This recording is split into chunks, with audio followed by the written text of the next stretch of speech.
Welcome to the deep dive. Today, we're unpacking a really interesting take on weight loss, especially how newer tools like semaglutide fit into a much bigger picture.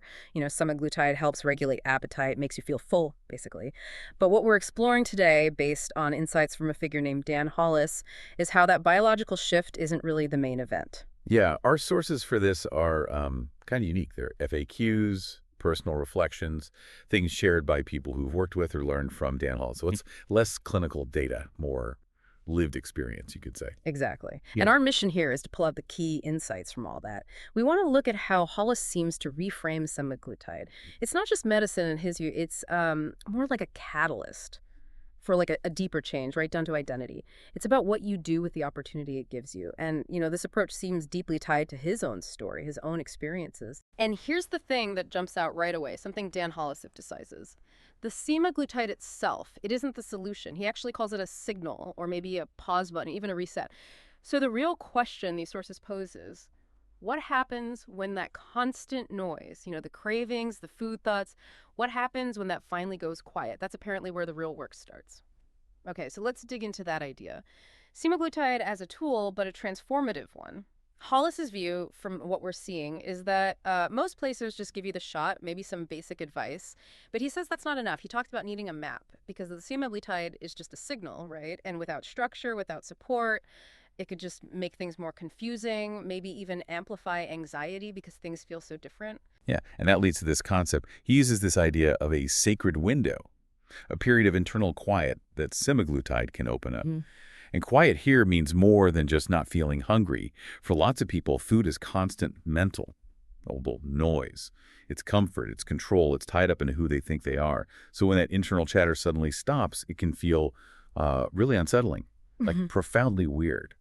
But the sources frame this silence not as emptiness, but as this huge opportunity, a chance to build new systems, new ways of coping. That quiet does sound powerful, but unsettling. Yeah, I can see that. Like maybe losing um, a familiar companion almost, even if it wasn't a healthy one. So how do the sources say people actually navigate that quiet, that feeling? That's the core of it. Hollis is quoted saying things like, the real work begins when the cravings stop. That's when the truth shows up.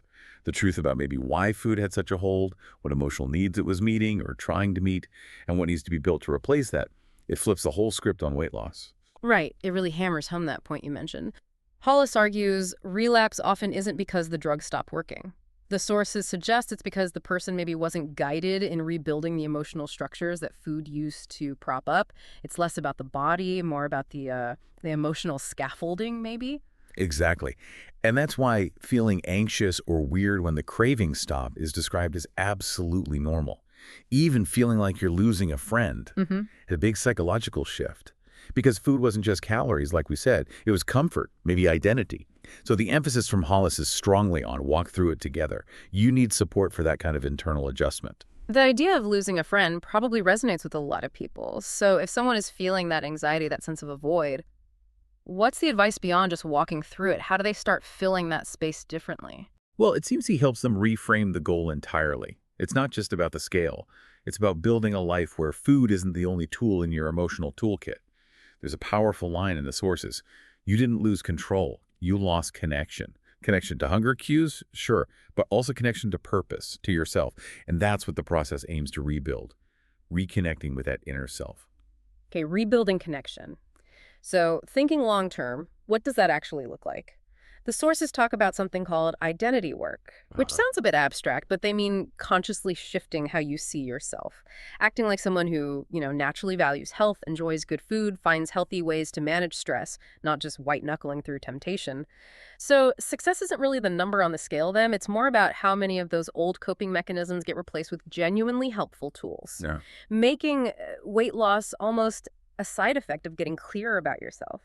Precisely. And that's where this idea of alignment fits in. It's not about sheer discipline holding the weight off forever. It's about achieving alignment, building these new identities, these new habits while you're losing the weight. So it becomes who you are, not just something you're doing. Okay, let's shift gears a bit and talk about navigating the actual journey, because it's rarely smooth sailing, right? Mhm. The sources really stress needing a clear off-ramp for when someone stops using semaglutide, like you need a plan. Because without one, the sources warn the biology takes over, appetite comes back, maybe stronger, old triggers flare up, and you can gain weight back fast. So proactive planning for that transition is key. Absolutely. And that strategic thinking applies to the pace of loss, too. Hollis apparently explains why really fast weight loss often hits a wall. Your body adapts, right? Metabolism slows down. So he advises pacing it. There's a quote, "You're not here to win the race, you're here to finish it," which really drives home that it's a long game. You have to respect your body's process. It's not always linear. I found this analogy in the sources really helpful. Thinking of weight loss like a spiral staircase, not a straight line down. Sometimes it feels like you're just going in circles, maybe the scale isn't moving, but you are still making progress upwards overall. Plateaus aren't failure, they're your body may be adjusting, asking for a bit of grace. Exactly right. And that philosophy really changes how you view setbacks, too. The sources frame them as predictable, not shameful. hmm They're just moments where your body and brain are trying to recalibrate based on old patterns. They don't mean you're failing. They just mean you're, well, human. And building on that, what about those inevitable moments, like wanting cake or an old craving popping up? The sources talk about pattern mastery over perfection. Hmm. It's not about rigid cheat days or perfect clean eating. The idea seems to be if your whole system collapses because you had one slice of cake, then you haven't learned flexibility. You've just learned fear. It's about building resilience, not just rules. Yeah, and when those old cravings do surface, Hollis reframes it. It's not weakness, it's memory. It's an old neural pathway basically asking, hey, are we still doing this? Hmm.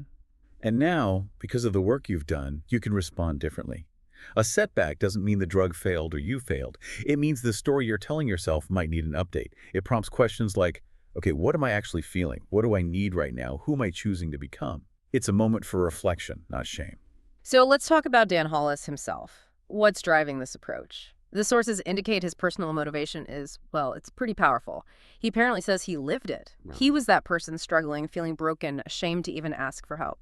And he built this whole framework so, in his words, nobody has to go through that alone again. It comes from a really deep personal place. Which connects directly to that common argument, doesn't it?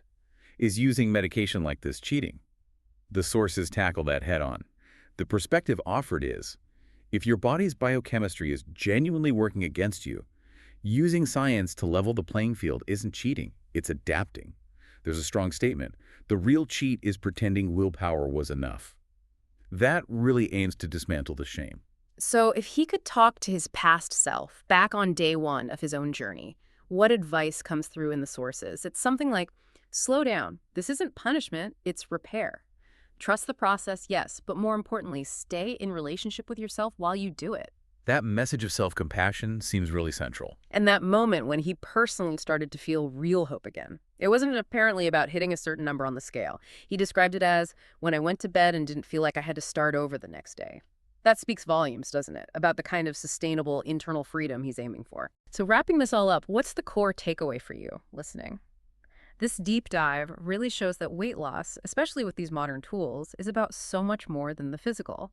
It's profoundly about internal transformation, building new identities, new coping systems, new connections, not just chasing a number. It's a fundamental shift in how you relate to food and maybe more importantly, how you relate to yourself. Yeah, I think the most impactful takeaway really is that this journey, framed this way, isn't about struggling to become someone else. It's more about finally getting this space, that quiet, to become more fully yourself. The version of you that perhaps got buried under all the noise of cravings and old coping patterns. It's rediscovery, not just reinvention. So here's a thought to leave you with.